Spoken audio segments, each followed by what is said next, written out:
Ulica koja je inače za žitelje, ali i vozače koji tamo prolaze značila glavobolju, polako dobiva nove konture. Na jednoj strani već obnovljena pješačka staza, a radovi na drugoj strani u punom su jeku. Iskoristili smo ove relativno povoljne vremenske uvjete, tako da do kraja 2015. godine napravimo rekonstrukciju ovog dijela pješačke staze. Već smo ranije napravili drugu stranu staze, tako da vjerujem na proljeće kad se završi izgradnja podvožnjaka u Osječkoj da će se napraviti rekonstrukcija i ceste, tako da će ova ulica biti kompletno sanirana, s tim da bi ovih dana trebalo biti ispravljen i onaj pružni prijelaz, ovo križanje ulice Braće Radić, Piškovićeve i 108. brigade. Tako bi i taj problematični pružni prijelaz napokon bio funkcionalniji, ali i sigurniji. Kada govorimo o radovima na pješačkoj stazi, vrijednost im je oko 70.000 kuna, a dogovorom na relaciji Hrvatske ceste općina, prometnica koja sad najviše trpi zbog učestalog tranzita teških tereta, ide u temeljitu obnovu. To će biti dobar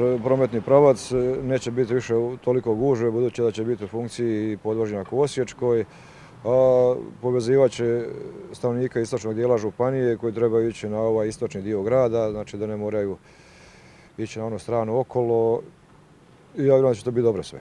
Ono što će zasigurno razveseliti najmlađe su radovi na igralištu i za školske zgrade. Sada je u tijeku izgradnja dječjeg igrališta koje će biti asfaltirano, ograđeno, gdje će moći naša djeca igrati i nogomet i košarku. Sad ćemo riješiti prvu fazu, znači asfaltiranje i ogradu, a na proljeće postavljati ostale sadržaje, golove, koševe i ono sve što bude potrebno.